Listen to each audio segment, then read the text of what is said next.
이미 창세기에서부터 이걸 예언을 한 거죠. 신명기에서도 똑같이 예언을 한 거고요. 창세기는 예언적 관점에서 12지파의 땅을 분배했고요. 신명기에서는 언약적 관점에서 약속이다, 반드시 준다, 가서 얻으라, 가서 취하라, 뺏어라. 그렇게 해서 하나님께서 12지파의 땅을 줄 때는 뺏어서 준 게 아닙니다. 들어가서 너희가 취해라, 들어가서 얻으라. 이게 하나님의 뜻이죠. 하나님께서 밥상 다 차려놓은 다음에 우리 보고 먹으라가 아니라 우리가 힘쓰고 애쓰고 노력해서 침노해서 얻어야 되는 것이지, 가만 앉았다고 입 벌리고 하나님 주세요, 이게 아니지 않습니까? 그래서 기독교는 진취적이에요. 기독교는 역동적이에요. 기독교는 그래서 기독교 국가를 보세요. 미국을 보세요. 서부를 개척했잖아요. 달도 개척하고 우주도 개척하고. 이게 프론티어 정신이고 기독교 정신입니다. 동양적 사고는 그렇지 못해요. 부정적이고 소극적입니다. 그러나 서양적 사고를 보세요. 한 예를 들면 동양인들은 해가 뜨는 걸, 다 해 뜨는 걸 보러 가요. 그런데 서구인들은, 미국이나 유럽인들은 낙조, 해 지는 것을 더 좋아해요. 선라이즈보다 선셋을 더 좋아해요. 우리는 태어날 때를 거창하게 이렇게 하죠. 태어날 때 걸어놓고 뭐 이렇게. 그러나 그들을 보세요. 그들은 죽을 때 제일 좋은 옷을 입히고 장례식장 앞에 딱 세워놓잖아요. 마치 살아있는 사람같이 화장하고 다 좋은 양복 입고 하객들을 맞이하는 것 같이. 그리고 죽음의 의미가, 우리도 기독교적인 건 천국 환송 예배죠. 죽는 거에 대해서 장례식장에 가서 울고불고 하는 거는 그 믿음이 없는 거예요. 그렇다고 가서 이제 남편이 죽은 부인을 보고 왜 우느냐, 믿음이 없는 사람아, 이렇게 야단치는 것도 잘못된 거죠. 가서 그냥 옆에 앉아있기만 해도 되고 우리 위로만 해야 돼요. 다시 말하면 기독교의 관점과 비기독교, 난 크리스찬의 관점은 그렇게 다른 겁니다. 우리는 죽는 것이 영광이고 은혜고 감사예요. 이렇게 여겨야 돼요. 기독교인들이 그렇게 못 여기잖아요. 자, 얘기가 조금 옆으로 갔는데, 이렇게 해서 12지파의 땅을 분배했는데 보세요. 루벤 지파 장자잖아요. 장자. 여기 야가예요. 루벤 지파가. 약속의 땅이 아닙니다. 약속의 땅은 요단강 서편이에요. 서편. 여기 요단강 동쪽이죠. 우리나라 저쪽 동쪽에 있으니까. 요단강 동편은 하나님이 주신 땅이 아니에요. 하나님께서 주신 땅은 여기 이집트 나일부터 유프라데까지예요. 그리고 요단강 동편이에요. 요단강 서편 이쪽이에요.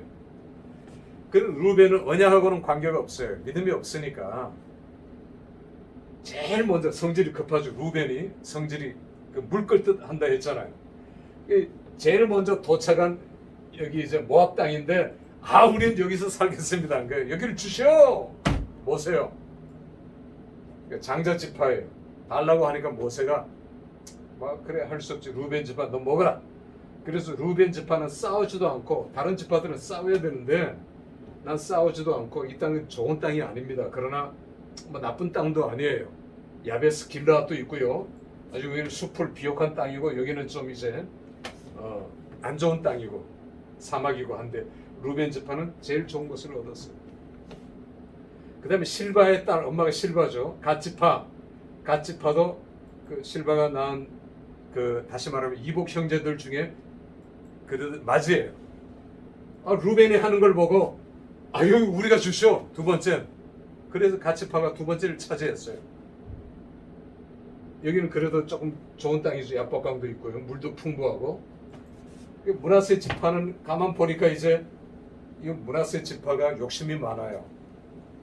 왜냐하면 요셉의 두 아들 에브라임 지파, 므낫세 지파잖아요. 두 아들이. 그러니까 에브라임과 므낫세는 서로 라이벌 관계에 있기도 했어요. 이게 이제 에브라임이 작은 아들이고 축복을 받았잖아요. 장자의 축복을 손에 어긋나게 해서 축복했잖아요. 야곱이. 그러니까 므낫세는 욕심이 많았어요. 내가 먼저, 응? 형보다 내가 먼저 얻겠다 해서 므낫세 지파가 저 위에 땅을 달라 했어요. 저 위에 땅. 므낫세 지파가 욕심이 많아서 여단강 서편도 또 하나에 얻었죠. 제일 넓은 땅 얻었습니다. 그 땅은 제일 넓은 거예요. 므낫세. 그러나 결국은 이 여단강 동편은 다 뺏겨버립니다. 다 없어져 버려요. 다 흩어져 버려요. 그러니까 하나님이 원하지 않는 거죠. 하나님이 기뻐하지 않는 거죠. 그래서 그들은 다 뺏겨버리고 흩어질 수밖에 없었어요. 눈에 보이는 좋은 것이 좋은 게 아니다. 영적인 눈은 보이지 않는 것을 볼 수 있어야 돼요. 여러분들이 목회를 하든지 뭘 하든지 남이 보지 못하는 걸 볼 수 있는 은혜를 주시고 은사를 주시고 능력을 달라고 기도해야지, 남이 보는 것 좋은 것 내가 다 차지하고 남이 보기에 좋은 것 나도 좋게 여기고 그거 아니잖아요. 그러니까 기독교인들이 자기 자식들 결혼을 시킬 때 보세요. 딸을 아들을 결혼시킬 때 뭐부터 봅니까? 믿음 보죠. 믿음. 교회 다니냐 안 다니냐 믿음 제일 먼저 봐요. 우리 권사님, 장로님, 목사님 자녀들 결혼시킬 때 믿음. 그 다음에 안 봅니까? 그 다음에 봐요. 학벌, 뭐 직업, 재산, 배경, 가정, 백그라운드 다 봅니다. 예수 믿는 사람들이 너무 야박해요. 욕심이 너무 많아요. 안 믿는 사람은 뒤에 것만 보죠. 좀 변변치 않아도. 저도 이렇게 지도하고 있는 그 전도사님들, 목사님들 보면, 부목사님들 보면은 봉급을 10만 원 더 준다고 교회를 옮기는 분들도 많이 봤어요. 그렇게 해서는 안 됩니다. 내가 조금 힘들고 조금 어려워도 오늘 이스라엘 백성들 보세요. 예를 들어서 유다 지파. 유다 지파는 장자 지파잖아요. 장자 지파는 늘 솔선수범했어요. 그래야 장자죠. 장자로 인정하죠. 내가 먼저 희생하고 그래야 장자로 인정하는 거지. 나 장자다. 누가 인정합니까? 유다 지파는요, 광야에서 싸울 때도 늘 맨 앞장섰어요. 그리고 제가 얘기했던 것 같이 이방 지파들 다 포용했어요. 갈렙도 포용했다 했죠. 온니엘 첫 번째 사사가 나왔잖아요. 그러니까 유다 지파는 지도에는 이런데 시몬 지파는 유다 지파 안에 있어요. 다시 말하면 유다 지파는 시몬 지파를 품었어요. 왜냐하면 이 시몬 지파는 문제를 많이 일으켰어요. 옛날에 야곱의 딸 디나가 산책 갔다가 세겜 성주 아들한테 붙잡혀가지고 강간을 당하죠. 그래가지고 야곱이 딸을 데려오고 나서 복수의 칼을 갈면서 거짓 언약을 맺습니다. 야, 우리 언약을 맺잖아. 장사꾼인데. 그러니까 세겜이 아브라함 당시에는 성이 없었는데 몇백 년 흐르고 야곱이 이제 그 지역에 갔을 때는 성이 있었어요. 성주의 아들. 그래서 야, 뭐 야곱의 식구들 괜찮고 뭐 딸도 뭐 괜찮고 하니까 또 우리가 책임도 져야 되니까 범했으니까 그래 결혼시키자. 그래서 야곱이 뭐라고 그럽니까? 우리는 히브리인들이다. 우리는 할례를 한다. 너희도 우리와 언약을 맺으려면, 교류하려면 딸을 주고 아들을 주고 그렇게 하려면 할례를 해야 된다. 이게 언약 백성이다. 할례를 해라. 그래서 세겜 성 사람들은 쿨하게 받아들여가지고 할례를 했어요. 자, 할례를 했는데 이 야곱의 두 번째 아들 레위하고 이제 세 번째 아들 시몬이 야밤에 사람들을 데리고 가서 세겜 성의 남자들을 다 죽였어요. 뭐 상상할 수 없는 어마어마한 일이 벌어진 거죠. 오늘날로 말하면 있을 수 없는 일이 언약을 파기하고 이건 정말 말도 안 되는 일이죠. 복수하겠다는 겁니다. 그래서 레위와 시몬이 주동을 했잖아요. 그래서 야곱이 이 시몬과 레위를 얼마나 저주했는지 몰라요. 그런데 레위 지파는 회개하면서 제사장 지파가 됐어요. 그리고 광야에서 하나님께서 범죄한 이제 이스라엘 백성들 뭡니까? 불뱀을 보고 범죄한 불순종하고 우상을 숭배했죠. 그 우상 숭배도 창세기 32장에 나오는데, 출애굽기 32장, 하나님과의 언약을 파기하고 그 우상 바알과 언약을 체결하는 겁니다. 왜냐하면 언약 체결식의 제의적 절차에 번제와 화목제가 있어요. 그러니까 그 금송아지를 놓고 번제와 화목제를 드렸다는 것은 제의적 절차를 하면서 언약을 체결했다는 거예요. 그러니까 우리가 흔히 광야에서 우상 숭배해서 하나님이 그들을 치셨다, 이건 한 50점밖에 안 돼요. 100점짜리는 하나님과 언약을 파기하고 시내산 언약을 체결했는데 그 언약을 파기하고 금송아지와 언약을 체결한 거예요. 금송아지가 뭡니까? 애굽의 신이잖아요. 오시리스라고 하는 애굽의 최상위 맨 위에 있는 신이에요. 애굽은 농경 사회니까 소가 제일 중요해요. 10번을 하나님께서 계속 치셨는데 10재앙 다 애굽의 우상들입니다. 파리, 이것들은 애굽의 우상이 사람을 괴롭히니까 떼구리. 그런데 사람을 괴롭히지 않고 도움을 주는 최상위 우상이 소예요. 소. 오시리스라고 합니다.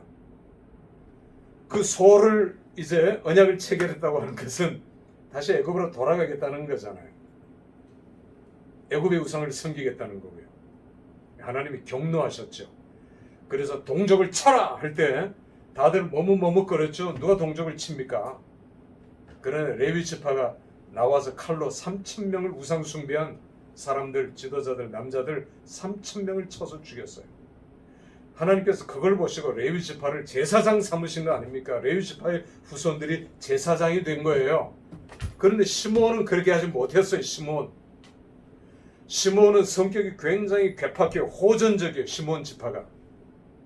그래서 유다 지파는 시므온 지파를 품은 겁니다. 안에 품은 거예요. 이게 중요한 거예요. 그러니까 장자는 말로 하는 게 아닙니다. 장자는 행동을 보여야 돼요. 행위로 갚아줘야 돼요. 이게 장자 지파예요. 자, 유다 지파. 그 다음에 베냐민 지파를 보세요. 베냐민 지파는 여기가 산악지대입니다. 산악지대. 베냐민 지파는 사울이죠. 사울이라는 걸출한 인물을 배출합니다. 나중에 수도는 기브아가 되죠. 기브아. 베냐민 지파가 산맥이고요. 요걸 경계로 나중에 나라가 쪼개질 때 남쪽 유다와 북쪽 이스라엘이 나뉘어져요. 자연스럽게. 베냐민 지파는 아주 호전적이고요. 일당백이고요. 게릴라 전법에 유능하고요. 굉장히 용맹스러운 지파입니다.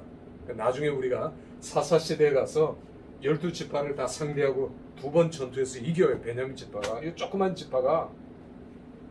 베냐민 지파는 산악지대에 거하고 있었기 때문에 아주 굉장히 행동이 날렵하고 싸움을 잘해요.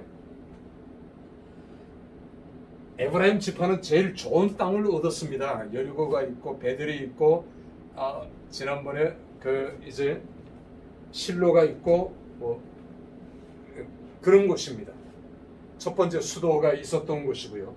에브라임 지파는 여호수아를 배출했잖아요.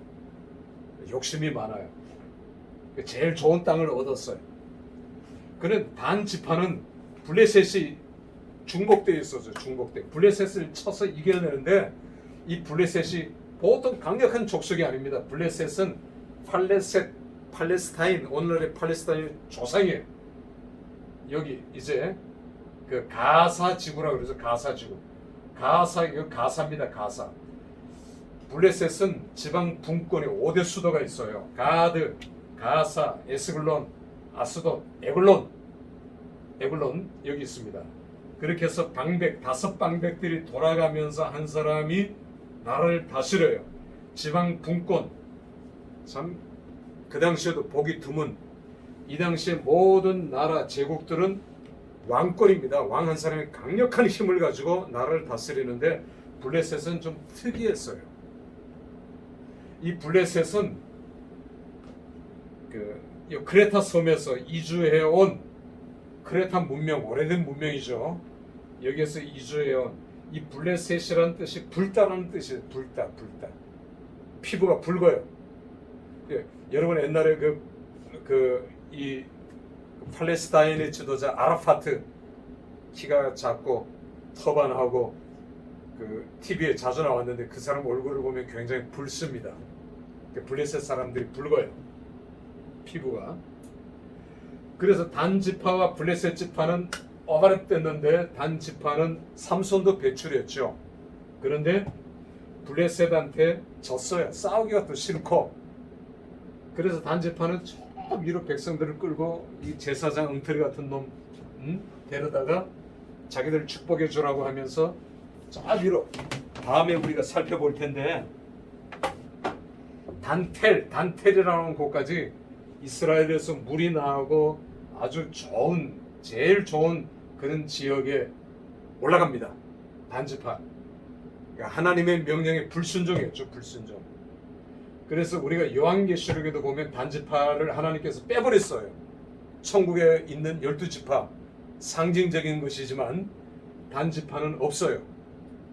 우상 숭배였고 거기서 단텔에서 그리고 12지파에게 우상 숭배를 강요했고 퍼뜨렸고 그리고 하나님이 주신 땅을 도망쳤고 떠났고 단지파는 하나님께서 지어버렸어요. 우리가 창세기 50장에도 보면은 하나님께서 이제 예언을 하게 하실 때 단지파를 독사로 이제 표현합니다. 독사 노릇을 독을 뿜어대는 그런 노릇을 한 단지파죠. 자, 아까 므낫세 지파 얘기했고요. 그 다음에 이사갈, 스불론, 아셀, 납달리 이제 갈릴리 지역의 작은 지파들이에요. 우리가 창세기 49장을 보면은 아셀 지파가 받은 축복이 나옵니다. 발에 기름이 잠기며 모래 속에 감추인 보배.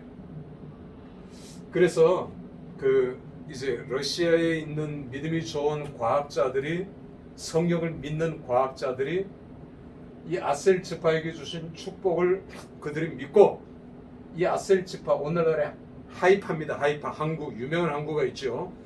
그걸 중심으로 해변 그리고 땅 아셀 지파에게 주신 모래 위에 감추어진 축복 그리고 발이 넘치는 기름 이게 석유거든요. 석유 탐사를 했어요. 그런데요 놀랍게도 석유가 발견됐습니다. 이게 최근의 일입니다. 전 세계 매장량의 2위 사우디가 1위고 이스라엘이 2위예요. 아직 파지 않았어요. 이 사람 폴리지 않았어요. 왜? 후손들을 위해서 남겨둔 겁니다. 이스라엘을 가서 놀란 게요. 이스라엘은 재벌이 없어요.